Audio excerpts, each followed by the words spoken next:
میں نے اپنی تعلیم جاری رکھی اور ملازمت بھی کرتا رہا۔ اب میں ایم اے کر رہا ہوں۔ آپ کے تعاون پر شکر گزار ہوں۔ ایک مہربانی اور کریں کہ مجھے مستقل کر دیں تاکہ میرا مستقبل محفوظ ہو جائے۔ جنرل مینیجر نے کہا، پہلے یہ بتاؤ کہ جب تم ڈیلی ویجز پر ملازم ہوئے تو تم نے کتنے روپے دیے؟ لڑکے نے کہا، میں نے کسی کو ایک پیسہ بھی نہیں دیا۔ انہوں نے کہا، کمپنی میں ڈیلی ویجز پر ملازم کرانے کا معاوضہ 50,000 روپے ہے۔ اگر کسی نے نہیں لیے تو یہ روپے مجھے لا کر دو ورنہ میں تمہیں نوکری سے نکال دوں گا۔ یہ سن کر لڑکا قدرتاً پریشان ہو گیا، میرے پاس آ کر رونے لگا۔ اب کیا ہوگا؟ میں اتنی بڑی رقم کہاں سے لاؤں؟ میں نے کہا، تمہیں ان کے پاس جانے کی ضرورت نہیں تھی۔ اس کے کرپٹ کردار سے سب لوگ واقف ہیں۔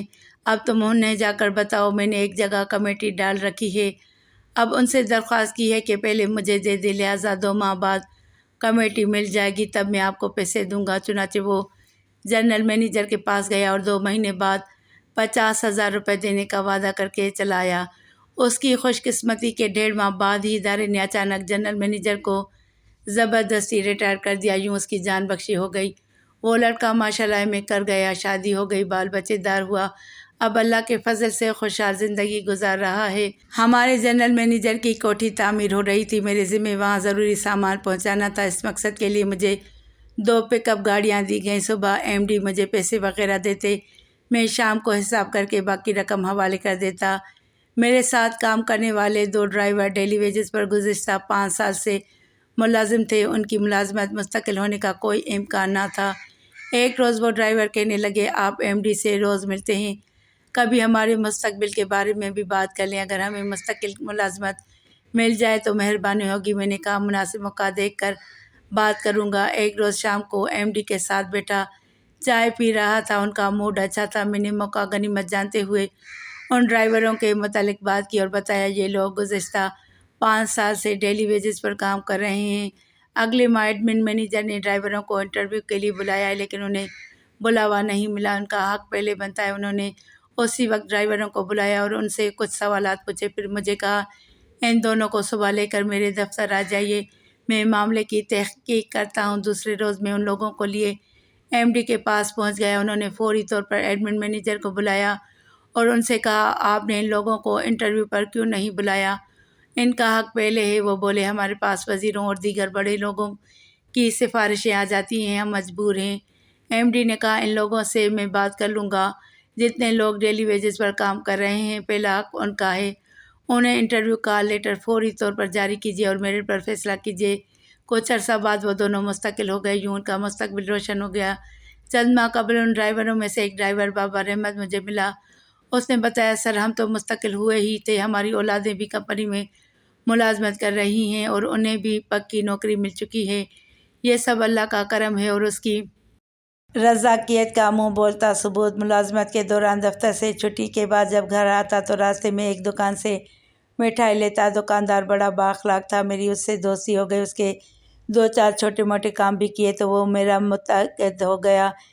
ایک روز شام کو اس کا فون آیا، آپ سے کل بہت ضروری کام ہے، یہ ہر صورت کرنا ہے، میری عزت کا سوال ہے۔ میں نے سوچا شاید پیسوں وغیرہ کی ضرورت ہوگی، لیکن جب وہ دوسرے روز میرے دفتر آیا تو اس کے ساتھ ایک لڑکا تھا۔ اس نے بتایا، یہ میرا خالہ زاد بھائی ہے، ایک زمانہ تھا کہ اس کے پاس 2 ٹیکسیاں تھیں، یہ مالی طور پر بڑا مستحکم تھا، لیکن باوجود اس کے مالی حالات خراب ہو گئے، اب اسے اپنے محکمے میں ڈرائیور کی ملازمت دے دیں۔ یہ کہہ کر وہ دفتر سے باہر چلا گیا۔ بڑی مشکل سے اسے واپس بلایا اور بتایا، رزق دینے والی صرف اللہ کی ذات ہے، میں نہیں، ہو سکتا ہے اس کا رزق کہیں اور لکھا ہو۔ بہرحال میں نے لڑکے سے کہا کہ 1 ہفتے بعد آؤ، لیکن اس دوران نماز کی پابندی کرنا، اللہ بہتر کرے گا۔ اتفاق سے ہفتے بعد ایک گڈ ٹرانسپورٹر کسی سرکاری کام سے میرے پاس آیا، اس کی ٹرانسپورٹ کمپنی سے مال منگوایا اور بھیجا کرتے تھے۔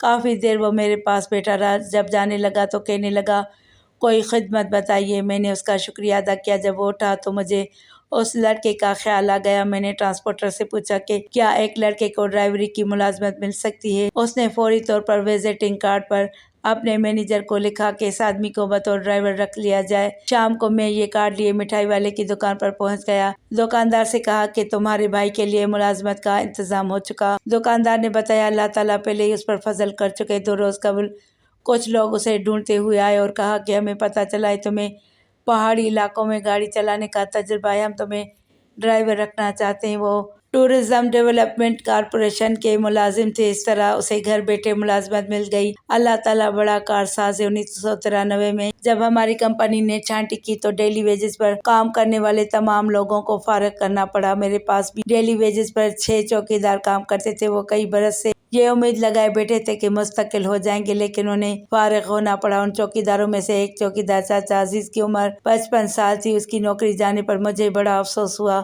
اسے بلا کر میں نے کہا، چاچا مجھے آپ کی ملازمت ختم ہونے پر بڑا افسوس ہوا، اب آپ کیا کریں گے؟ چاچا عزیز بڑے پرسکون انداز میں بولا، سر مجھے نہ کوئی افسوس ہے نہ کوئی فکر، کیونکہ اللہ تعالیٰ کی ذات پر بھروسہ ہے، جہاں وہ رحیم و کریم ہے وہیں رزاق بھی ہے۔ بعض چیزیں اس نے اپنے اختیار میں لے رکھی ہیں، جیسے رزق کا معاملہ، وہ خود میرے رزق کا انتظام کرے گا۔ میں 55 سال سے کبھی بھوکا نہیں سویا، اللہ مالک ہے۔ چند روز بعد سینئر جنرل مینیجر ہمارے دفتر کا معائنہ کرنے آئے۔ ہمارا اسٹور ایک خالی پلاٹ میں واقع اور بہت بڑی جگہ گھیرے ہوئے تھا۔ انہوں نے مجھ سے پوچھا کہ یہاں کتنے چوکیدار ہوتے ہیں؟ میں نے بتایا کہ 8 گھنٹے کے بعد شفٹ تبدیل ہو جاتی ہے، گویا 24 گھنٹوں میں 3 چوکیدار ہوتے ہیں۔ کہنے لگے، رات کو کتنے چوکیدار ہوتے ہیں؟ میں نے بتایا کہ 1 چوکیدار۔ بولے، رات کو 2 چوکیداروں کا انتظام کیجیے، ایک چوکیدار آگے ہو اور دوسرا پیچھے۔ سیکیورٹی کے لحاظ سے رات کو 2 چوکیداروں کا ہونا ضروری ہے۔ میں نے کہا، پہلے ہم ڈیلی ویجز پر چوکیدار رکھ لیتے تھے، لیکن اب ہم اس انداز میں کوئی چوکیدار اور چپڑاسی نہیں رکھ سکتے۔ کہنے لگے، آپ چوکیدار کے بارے میں لکھ کر بھیجیے، ڈیلی ویجز پر اس کی منظوری MD سے لے کر میں بھجوا دوں گا۔ یہ سیکیورٹی رسک ہے، آپ فوری طور پر ایک چوکیدار کا انتظام کیجیے۔ چنانچہ میں نے چاچا عزیز کو فوراً بلوایا اور کہا کہ اپنی ڈیوٹی سنبھالو، اللہ تعالیٰ نے تمہاری سن لی۔ یوں رب کائنات پہ پختہ یقین رزق فراہم کرنے کا ذریعہ بن گیا۔